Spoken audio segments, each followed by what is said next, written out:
bida sa papel ni Veron sa afternoon drama nga Magkaagaw ug karong balik telebisyon na kini, Kumustahon ta si Miss Sheryl Cruz.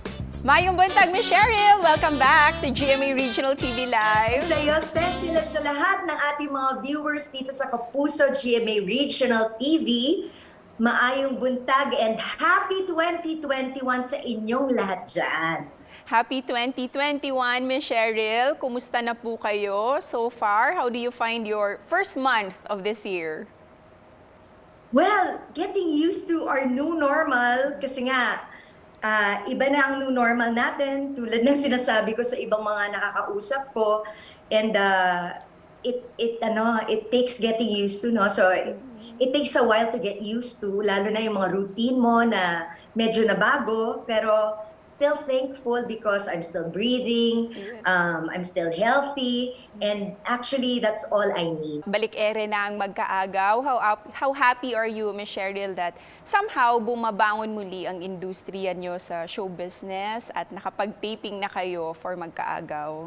We're very grateful na kahit papano, although kung wala lang talaga sanang COVID, mas mahaba pa itong seryeng ito. Kaso nga lang, dahil nga sa bagong normal natin, di ba, we need to adjust things. But I'm sure marami pang mga proyekto na mapapanood ninyo na kapapanabikan ninyong abangan.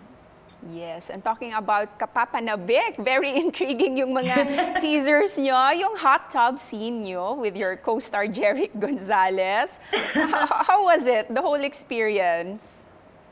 Actually, syempre pagka nandun sa angle ng ating mga camera, di ba?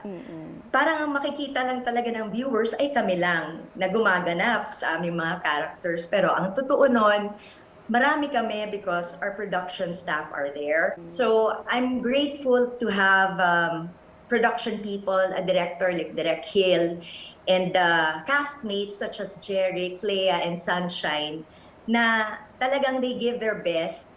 Let's talk about po your character as Veron. Kasi Veron is someone very vindictive. What would it take for Veron to change and be at peace with her life? Well, I can quote actually GMA as per their description of Veron's character in the show. Ang babaeng inagawan, ang siya namang mang-aagaw. If you actually started or watched the series from the very beginning, then you'll understand ano yung nagfu-fuel sa kanyang galit, sa kanyang paghihigante, dahil siya ay naagawan ng asawa. So, yun yung tema ng storya ng Magkaagaw. Hindi lang siya naagawan ng asawa, kundi nawalan pa ng anak. So, yun yung nagfu-fuel ng anger niya at ng kanyang pagiging vindictive. Actually, it's very, very challenging. It's a very challenging role for me, Cecil, to say, to tell you honestly, kasi nga, it's very daring.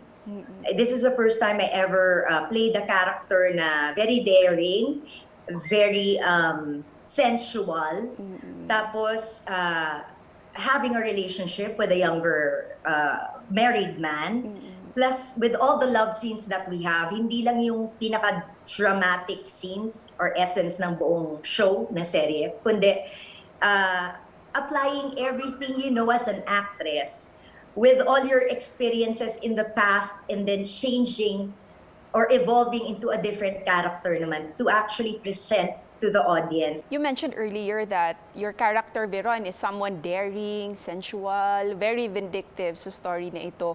Kayo po ba, personally, Miss Sheryl, how do you guard your heart and your mind's inner peace? I have to thank all the experiences that I've gone through life from the time I've stepped into the limelight, kasi it won't make me the person or the actress I am today. It comes with experience, I guess, na kahit sabihin natin na ayaw na nating mag-hurt pa o maka-feel ng pain or ng heartbreak or failed relationships, we still have to take a chance. And of course, we can't wait to see how Magkaagaw will unfold. So please invite everyone po sa mga new episodes nyo. Talagang kapanapanabik ang lahat na makikita niyong mga bagong eksena dito sa pagbabalik ng Magkaagaw. Maraming level up na mga confrontation scenes, hindi lang between Laura and Veron, kundi pati kay Clarice at kay Veron, at hindi lang kay Clarice at kay Veron, pati si Gilda at si Veron, imagine that! At hindi lang yon, pati lahat sila against Veron, pati si Gio against Veron, so you have to watch out for it. And daghang salamat, Miss Sheryl, for spending your morning with us and for sharing your experiences sa Magkaagaw with us. Yes, daghang salamat, Cecil. More power to GMA Regional TV dyan sa Cebu at sa inyong lahat dyan. Please stay healthy, keep safe, and God bless you all. God bless po, Miss Sheryl. Daghang salamat. Yes, daghang salamat.